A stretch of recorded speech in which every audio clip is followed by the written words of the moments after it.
The most profitable thing you can do as an investor isn't picking the right stock or timing the market or finding some app with a secret. It's doing nothing, sitting on your hands. And I know how that sounds, lazy, almost irresponsible. But it's the single hardest skill in money. Almost nobody teaches it, and the whole finance industry quietly hopes you never learn it. In the next few minutes, I'll show you why doing nothing is a skill, and the one small thing you should do so you can then go do nothing. Let's keep this plain. This isn't my hot take. It's the core of two of the most respected money books ever written. Morgan Housel, in The Psychology of Money, says doing well with money has almost nothing to do with how smart you are, and almost everything to do with how you behave. And Housel Bogle, the man who invented the index fund, spent his whole career proving that the investors who do the least usually beat the ones who do the most.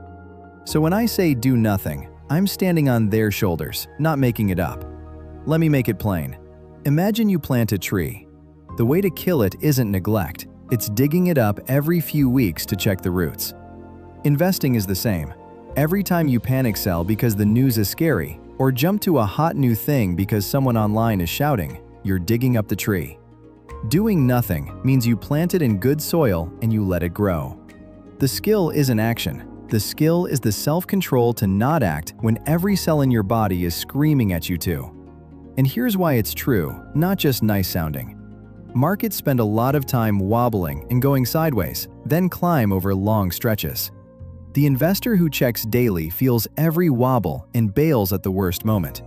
The investor who does nothing simply stays in for the climb.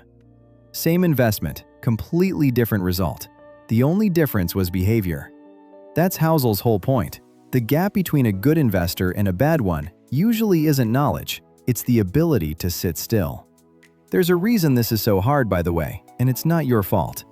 Your brain was built to react to danger fast, great for escaping a predator, terrible for a falling stock chart. So feeling the urge to do something is normal. Knowing it's a bug, not a signal, is the edge. So if the skill is doing nothing, what's the one thing you do first so there's something to leave alone? 3 plain steps. 1. Open a beginner brokerage account. That's just an account that lets you buy investments. 2.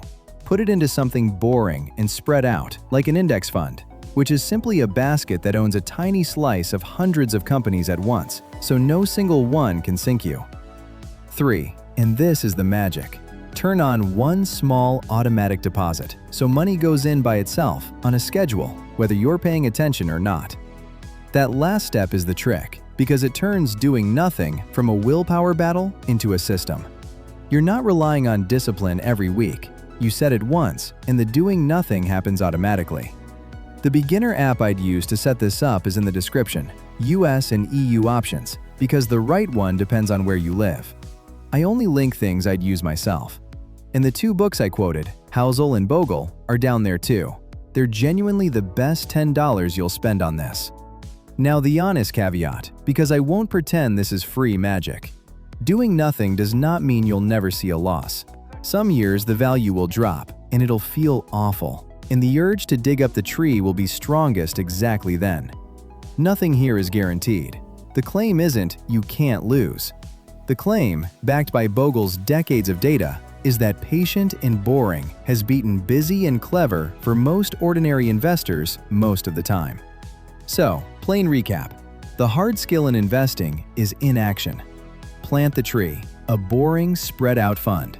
Automate one small deposit, and then practice the real skill, leaving it alone. Your one step today is just step 1. Open the account and switch on a single auto deposit. Then go live your life. If doing nothing is a skill, reframe this for you. Subscribe. Next week, I'll show you why the money apps on your phone actually profit when you don't do nothing. I'm Pete. Go plant the tree.